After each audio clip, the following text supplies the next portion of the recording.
I'm going to give you a quick presentation on universal design. Demographics. So as far as taking notes on this one, don't write down any of this stuff quite yet. Just kind of follow along with me. Older adults and people with disabilities were a small minority in the early 1900s. Today, there are 40 million Americans over age 65. It's something like 13 to 14%. And more people are living with disabilities. So this trend toward an older and more disabled population is continuing. And federal legislation, so don't write this down either. So there was a few laws that were passed in 1968 requiring facilities that receiving federal funding to be accessible with people with disabilities. In 73, made it illegal to discriminate on the basis of disability. It's ridiculous they needed a law based on that.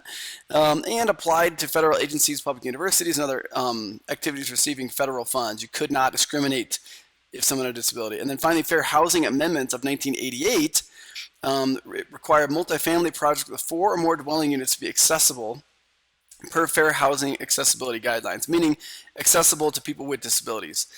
This is the real big one, though. This is one I definitely want to make sure you have written down. Is Americans with Disabilities Act of 1998, ADA, and note these pieces here. One is that it requires barrier-free access to state and local government projects, commercial facilities, and public accommodations. So no barriers, you have full access if you have a disability.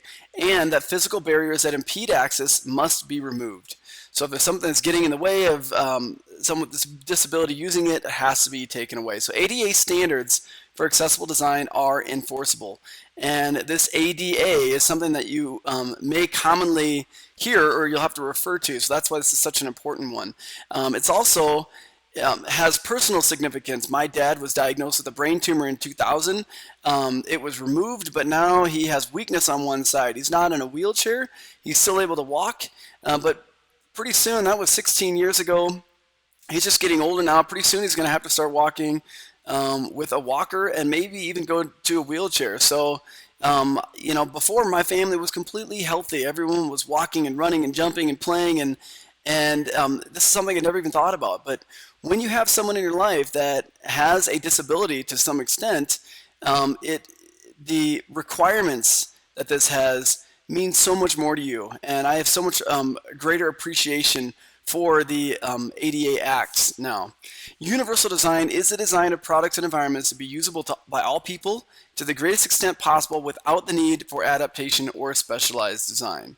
So trying to give people access without making large extravagant changes or designs. This is a broad spectrum design that helps everyone, not just people with disabilities. So even people that are getting older may benefit from universal design.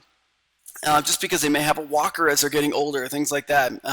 It also requires sensitivity and knowledge about individuals of all ages and abilities, understanding what it might be like for a veteran who lost a leg or lost both of them, and how they have to get around. Also recognize the importance of an all-inclusive solutions. So here's some principles, I don't need to write these down yet either, that it's equitable. The design is useful and marketable to individuals with diverse abilities, not just disabled, meaning like elderly as well would be a good example. That it accommodates a wide range of individual preferences and abilities, and the use of design is easy to understand regardless of the user's experience, knowledge, language skills, or current concentration level. Like they don't have to try to figure out how do I get to the door. The ramp is right there, so it's really easy. They don't have to go around the back of the building and find it, kind of thing. Also, that is perceptible information. The design communicates necessary information effectively to the user regardless of ambient conditions or the user's sensory abilities, which is why they have just the very large graphic universal signs for wheelchair access or anyone who might be disabled, that blue wheelchair sign. So that's one symbol that's used. And the design minimizes hazards and the adverse consequences of accidental or intended actions. Also low physical effort. The design can be used efficiently and comfortably and with a minimum of fatigue. So maybe you have a kitchen that is ADA because there are specific appliances that are used. There may be certain appliances that have oven doors that are incredibly difficult to open.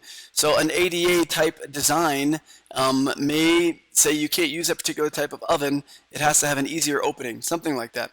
And then appropriate size and space is provided regardless of the user's body size, posture, or mobility. This is going to be a big one for your design in leaving space in the kitchen and the bathrooms to leave space in case someone has a wheelchair. They're able to actually get the wheelchair in there and spin it around and still be able to use the facilities. So these are some significant pieces here. You don't need to write these down because on the very next document in Schoology, all of these are actually going to be written on that sheet for you. So let's just take a look at it. The room layout that allows wheelchair access and space to enter and close the door. That is a universal design home feature. Your home will need to be this. That means you have to have doorways at least 36 inches and passageways, which means hallways, of 42 inches. Switches and controls, we are not going to put switches, electrical switches or phone jacks. You won't need to worry about those. And easy to use appliances, a front load washer and dryer. Cooktops with front controls is something, if they're in a wheelchair, that would be really important. So when you do your interview with me as the client, I'm going to talk with you about the specific design features based off my home needs that you're going to need to incorporate. It won't be all of these, but it will be some of them. And accessible entrance, that there's a no steps entrance, meaning a ramp. This is going to be a problem right here for this poor person here, but that you have a ramp. And you can see ramps take up a tremendous amount of space. And so I'm going to show you in a video how you put ramps into your design in Revit. Also having a porch or overhang for protection from weather. And so having a little overhang, this is a little overhang here. So protection from weather when you're trying to get into the door, and accessible path from street, sidewalk, or drive. We're not going to have to worry about that. I'm going to try to help you figure out how to get porches and overhangs. That's a little bit more of an advanced feature in Revit, so I think some of you will get there. And then in your bathrooms, wall reinforcing for grab bars in bathrooms. So having this bar here, so when someone is sitting in here, they can actually get off the toilet, which actually is a really important thing for people who don't have strength in their legs and core anymore.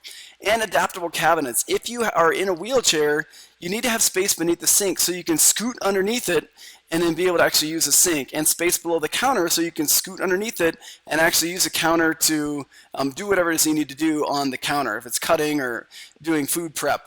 And then so the accessible bathroom layout, I'm going to give you some specs for that as well. That's all we got to do. Go ahead and look at the next piece.